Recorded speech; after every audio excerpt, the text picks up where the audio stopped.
Can you tell us more about the process of your interview and recruitment process at Shopify? Sure, sure. So Shopify, there was initially a design challenge that came with the application. So I completed a design challenge. I submitted my application, What was and the then you just challenge? wait to hear.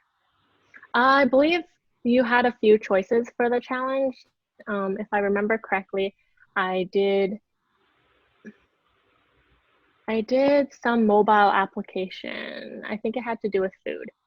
I'm not entirely sure. But each company will have like their own list of like different projects that you can do your design challenge around. I remember Yelp at the time. I did a closet app, something to organize your closet.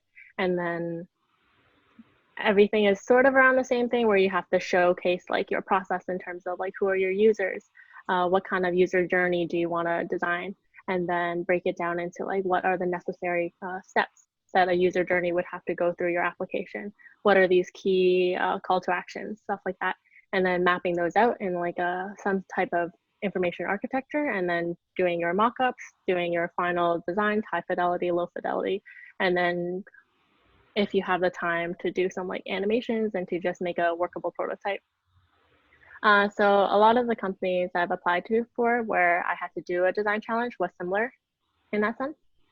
Shopify, after that initial design challenge, I spoke to a recruiter, which we did a life story. So Shopify has this step before their technical interview where they just talk to you about who you are.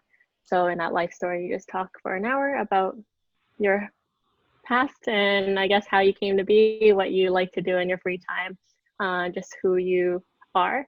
And then after that step, there was a technical interview with a design manager, and that was the process. Microsoft was slightly different. This was done on the campus. So I had two back-to-back whiteboarding challenges.